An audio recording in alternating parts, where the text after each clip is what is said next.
going to make change. And we're going to pass legislation this week that I'm going to sign that is going to lead the nation in police reform, releasing disciplinary records, what they call 50A, banning chokeholds, which should have been done a long time ago, and that will be in the state law. Having the Attorney General as a special prosecutor if there is a questionable killing by police where they kill an unarmed person. The most dramatic police reform in the country, and it will happen in New York this week, and we're proud of it. On dealing with the COVID crisis over the past 101 days, we're now at a different point. We're at the point of reopening the economy and moving forward on that. And that's an entirely different situation than everything we've done up until now. Everything we've done up until now has been fighting the virus as the virus. How do you contain it? How do you isolate it? How do you quarantine people? How do you do the medical research to find a vaccine or a treatment? Reopening says, how do you now restart the economy and control the virus at the same time? And all of this has never been done before.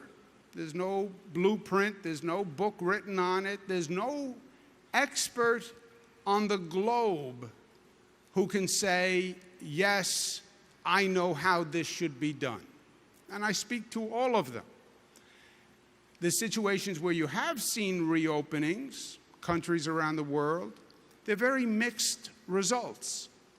So this really is going down a path that no one has traveled successfully. But if any place can travel it successfully, it's going to be in the state of New York. Every region in the state is now reopening. New York City entered what we call Phase 1 this past Monday. Westchester, Rockland, Hudson Valley started Phase 2 yesterday, and Long Island entered Phase 2 today.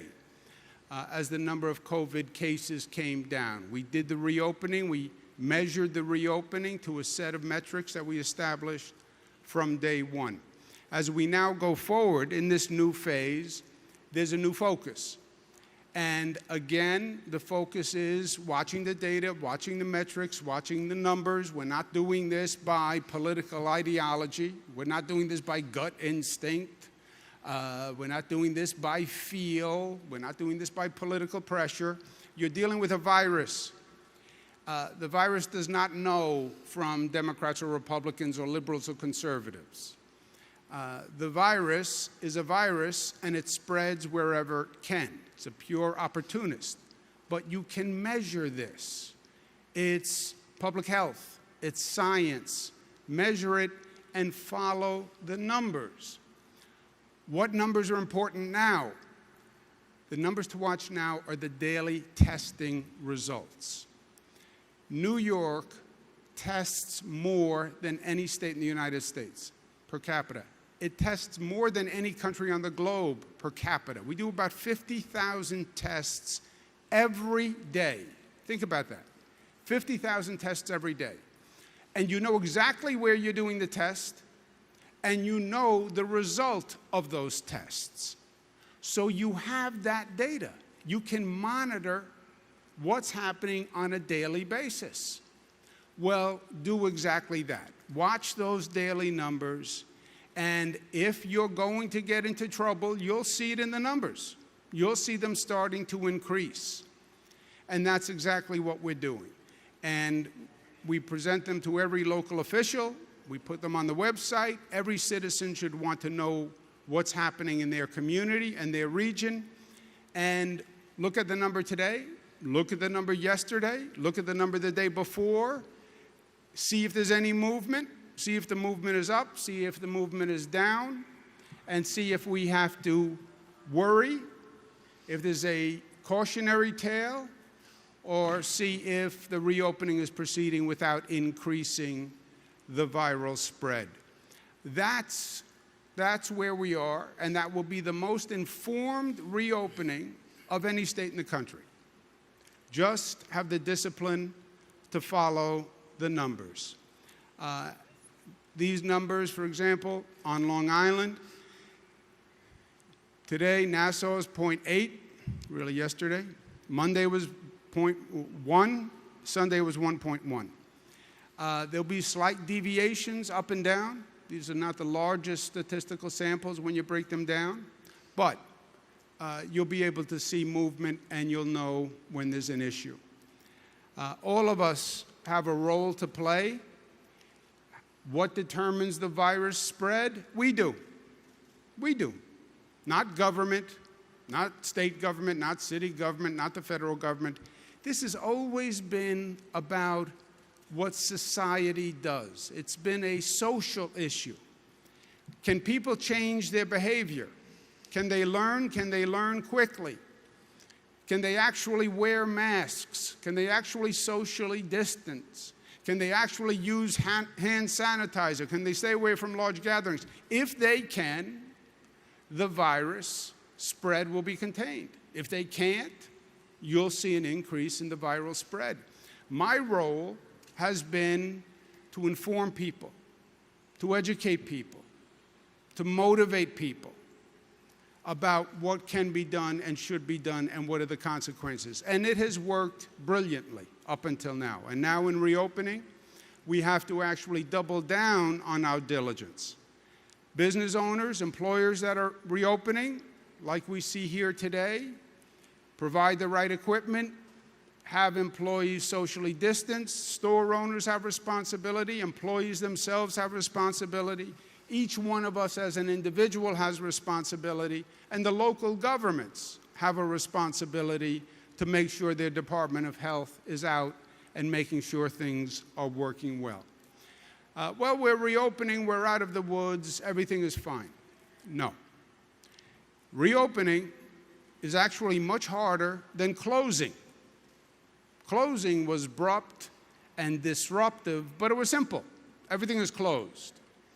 Reopening is more delicate and more nuanced. And if you look at the states and the countries that have been reopening, more of them have gotten into trouble than not. And as we sit here today, states are getting into trouble. Newspapers will tell you more than a dozen states are now seeing increases. Texas, 36% increase since Memorial Day. Reopen, reopen, reopen. Be careful, be careful, be careful. California, the cases are still going up. Florida, the cases are going up. Look at those curves around the nation. Why? Because if you just reopen, if you just increase activity, the virus spread is going to go up compared to the virus spread when you were closed. That is common sense. Well, we want to reopen. Okay, but you have to reopen smartly and safely and intelligently. Otherwise, you will see the increase, especially in a place like New York City. With that density, people on sidewalks, people on buses, people in subway cars, it has to be done right, and we have to stay disciplined, and the evidence is all around us. What happens if we're not?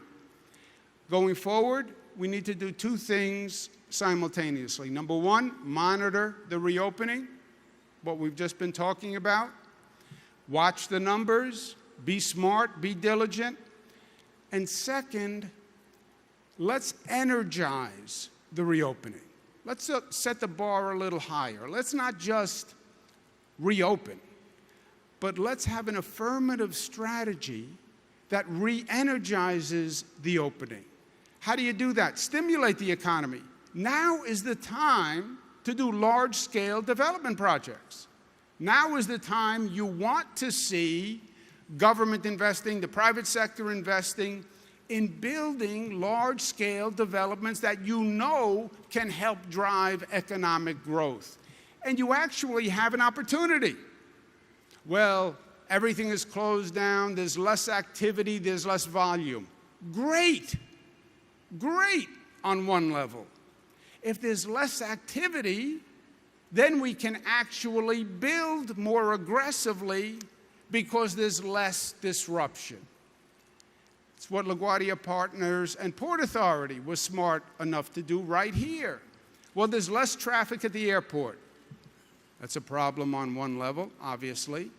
On another level, it's an advantage. There's less traffic, there's fewer cars. Well, now's the time to advance the roadway construction because there are fewer cars and there is less traffic. Because remember, what this reopening is about for us, many of the other states, they're just reopening. Our goal is not just to reopen. Our goal is to stimulate this economy, to take this moment of pause as a moment to pivot and stimulate and regrow better than before. After everything we've been through, my goal is not just to reopen. It's not to go back where we were the day before the pandemic. Life is never about going backwards. Life is about going forwards. How do we learn? How do we grow? How do we take this moment? We were on pause, we reflected, we dealt with a crisis that we've never dealt with before, and now we're stronger, and now we're smarter, and now we're better, and now we're going to come back more revitalized than ever before. Take these large-scale developments, accelerate them. On Long Island, we're transforming Belmont. It's going to be a new Islanders arena, $2.7 billion in economic activity. Now is the time to double down. The MTA, there's less ridership. Ridership was down at 1.92%. That's bad for many reasons. It's also good for many reasons. Now is the time to accelerate the capital construction in the MTA because you can take trains out of service and you can disrupt fewer riders. So the MTA is accelerating $2 billion in capital construction. Fix the tracks now, fix the tunnels now, fix the platforms now. When the MTA, people get back on the subways and the commuter rail, they're going to be surprised. Those trains are cleaner than they have ever been in my lifetime. Those stations are cleaner than they have ever been in my lifetime. We are now disinfecting subway cars. Look, this is a situation where the MTA couldn't figure out how to get homeless people out of the subways for decades, let alone get newspapers and coffee cups and garbage out of the cars. The cars are now disinfected. Homeless are getting services they need, and they're no longer living in a subway system. Yes, we went through hell, but it's actually going to be better when we reopen. Upstate airports, which many of them haven't been redone in decades, now is the time to do it. And LaGuardia Airport, now is the time to actually double down on our commitment and our effort. LaGuardia Airport is going to be the first new airport in the United States of America in 25 years. Just think about that. 25 years. Last airport was Denver, 1995. This nation hasn't figured out how to build an airport. Why? It was too big, too complicated, too confusing. So we just didn't do it. Meanwhile, countries all around the world did it. And you could fly into airports all around the world, and they were brand new, and they were entertainment centers and business centers, and they were magnificent. And then you'd fly into our airports here in the United States, which were built in the 50s or the 60s or the 40s. And it was just so apparent how other nations were outpacing us. Who is going to change that? Who is going to lead? New York. And that's what LaGuardia Airport is all about. Don't tell me we can't. We can. And by the way, we are. We are. And we're doing it at LaGuardia, which was challenging. This is not just a new airport. This is build a new airport while you're operating the old airport, right? This is renovate your home while you're living in the home. Operate the airport and build a new airport at the same time. And by the way, you're doing it on one of the smallest pieces of land of any airport in the country. This parcel is a veritable postage stamp compared to what most airports have. On that postage stamp operate the airport without undue encumbrances and build a new airport at the same time. You know how many people said it couldn't be done? Dozens and dozens and dozens. You know who said it could be done? LaGuardia Partners and Rick Cotton. And they were right. And we're here today because they were right. Mr. Rick Cotton. Thank you, Governor. On the screen is where we are headed. A single, integrated, brand new LaGuardia Airport. From worst airport in the country to the best. From appallingly substandard to 21st century best in class. From the laughingstock on Saturday Night Live skits to bringing into reality the extraordinary vision of Governor Cuomo to have a world-class airport worthy of New York. That is what today is all about. I want to walk you through the highlights of this new arrivals and departures hall, stunning, that will open on Saturday. But first, a few acknowledgments to the key individuals who made this possible. Huntley Lawrence, Director of Aviation at the Port Authority, Rich Smythe, the LaGuardia Project Director, and his colleague Jessica Force, Jim Sterace, Chief Engineer, and his colleagues Saverio Leone and Carmela Sinicolo, Tony Vero, Interim General Manager of LaGuardia, and hundreds of their colleagues. To LaGuardia Gateway Partners, my deepest thanks for their enormous efforts, including their investor, JLC Capital. To Skanska Walsh, who built this building, my deep thanks. Our airline partners, American, United, Southwest, and Air Canada, again, thank you for your help.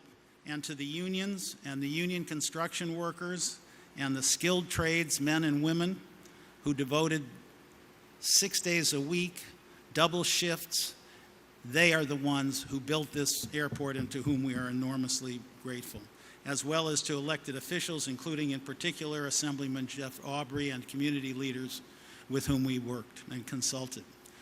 Today we're announcing a truly major milestone in the construction.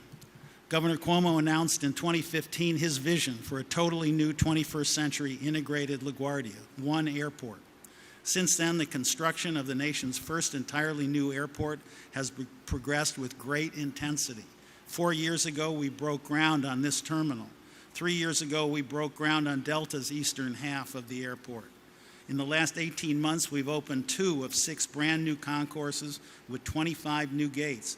A third of LaGuardia's passengers right now today, come into a new gate and a new concourse. Today we celebrate the opening of this new arrivals and departures hall, the most significant milestone to date towards the realization of Governor Cuomo's vision. This spacious 840,000 square foot 4-story facility, paired with a new network of access roadways, will provide travelers with a 21st century airport experience, a far cry from Joe Biden's famous condemnation of the old LaGuardia as third world. And it wouldn't have been possible without Governor Cuomo's vision, his continued support, and his vigilant, and I might say intense, encouragement. The new spacious Terminal B is more than 50% bigger than the subpar legacy terminal it is replacing. The new LaGuardia has state-of-the-art security. The terminal's size, enhanced cleaning routines, plentiful hand sanitizer dispensers, touchless entries, and a mandatory face covering requirement are examples of multiple measures we have taken and will take to keep passengers safe and healthy in our post-COVID-19 new normal world. The new Terminal B arrivals and departures hall creates a fundamentally different travel experience. It will feature extensive new concessions, most of them iconic local concessions, more than doubling the offerings available in the old facility.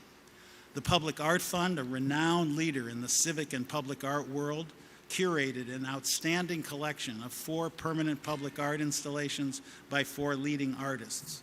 The Public Art Fund selections bring creativity, energy, buoyancy, and spirit to this new civic space.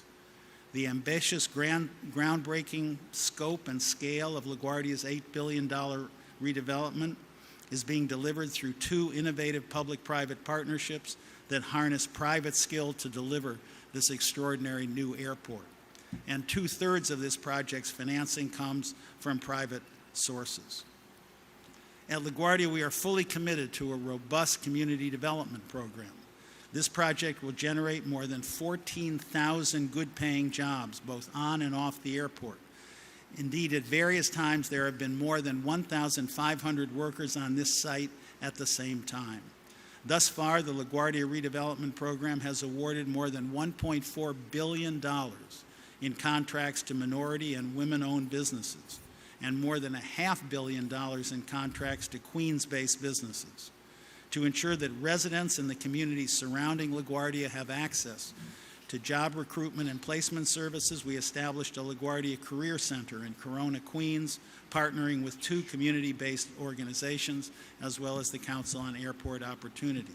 To date, more than half of the new hires for airport jobs have come from the community. Today's milestone is only, of course, part of the story. The whole new LaGuardia will feature 72 brand new gates across 6 new concourses, 2.7 million square feet of new terminal space, 9.2 miles of new roadway network, seamless access to ground transportation, and an improved curbside experience with separate levels for arrivals, departures, and buses.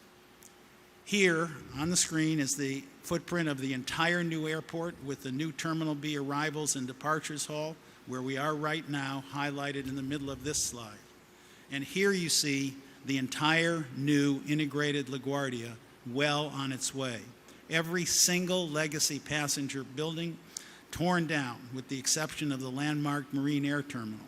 In their place, a new state-of-the-art airport worthy of New York with a wholly new roadway network. Once complete, as the governor has said, LaGuardia will be the first totally new airport in the country in more than 25 years. Governor Cuomo's vision and master plan for a whole new airport launched this project. Today, we take a major step forward to delivering on that vision. Thank you. Thank you, Mr. Rick Cotton, not just for this presentation, but for everything you've done for the state of New York. Rick worked in the governor's office and was primarily responsible for getting the new Tappan Zee Bridge built before he went to the Port Authority. But congratulations, congratulations. And I want to thank Jane Garvey, and I want to thank George Casey personally. We sat in the conference room for many, many hours trying to figure out how to do this. And many said it was impossible, but they stayed with it. So good for you, and thank you for birthing this beautiful project for New York. I want to thank Governor Murphy and Kevin O'Toole from the Port Authority. Our partners, Port Authority is a bi-state agency, and they've been very supportive. And I also want to thank Rick for letting me be involved. I actually installed the mosaic here personally. I did it on Saturday afternoons and evenings on my personal time. It's part of the Italian heritage. I did mosaic in my bathrooms. I did the backsplash in the kitchen. This was a little larger, but I want to thank you for giving me the opportunity, and I'm glad I came through. Congratulations to all of you. And you know what? We needed this. We needed this today.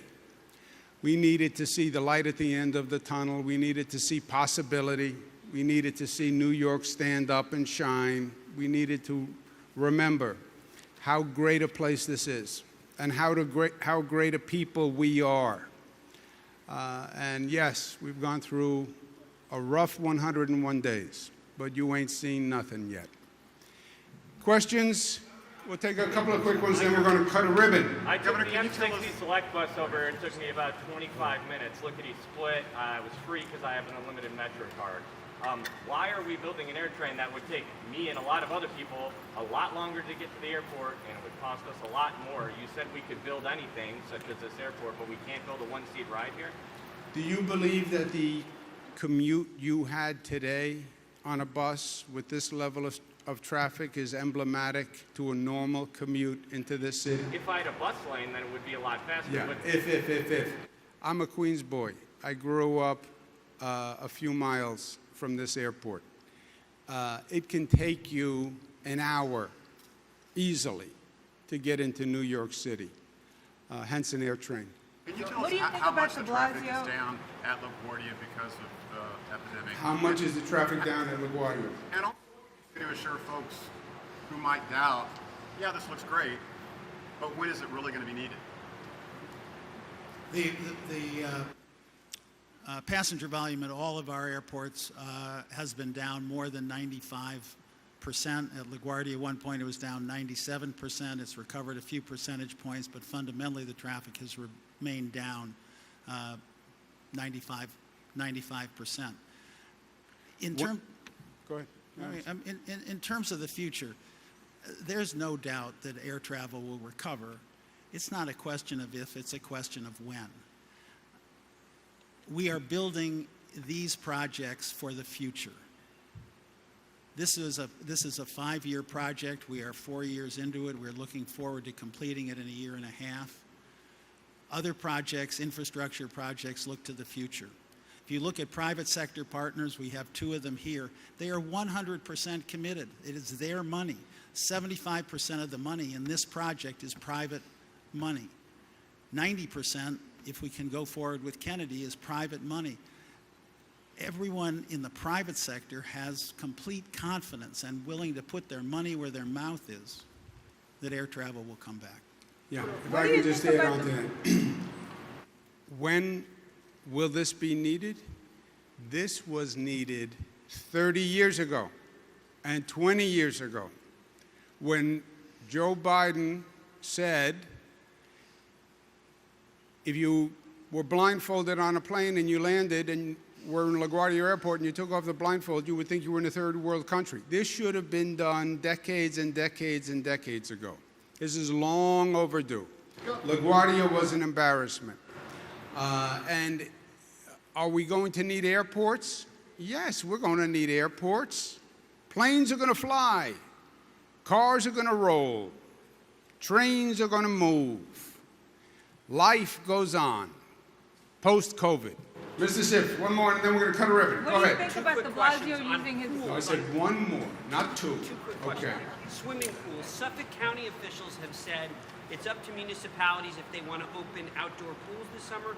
Those municipalities are saying they're looking for guidance from the state. Can outdoor swimming pools safely reopen this summer? Can outdoor swimming pools in phase 2? In any phase, in your view, It's something that we're looking at right now. We actually anticipate putting out guidance for the municipalities in the coming days. on schools, the New York City Schools Chancellor has said that he sees for this fall being a combination of online learning and in-person learning. Could you see a scenario where different parts of New York State have different school setups? Maybe in the North Country, all the kids go back every single day, but in New York City, they're only in school buildings 2 days a week, and would that throw things way out of balance? Yeah. First, Andrew, I can't see the fall because I don't have a crystal ball. And anyone who can tell you today that they know what is going to happen in the fall with COVID, they do not know what they are talking about. Now, you can guess, you can speculate, I think, but nobody knows. Nobody knows. So what we're doing now is we're coming up with plans, we're coming up with alternatives. They're being submitted. We're going to study them, but we have to get a better gauge of where we are with the COVID virus before we make any decisions. Can you have different models across the state? You don't have one model now, right? We're in different phases in different regions depending on the numbers in that region. So you could have, theoretically, different models in different regions which are in different phases. But we have to know where we are with COVID.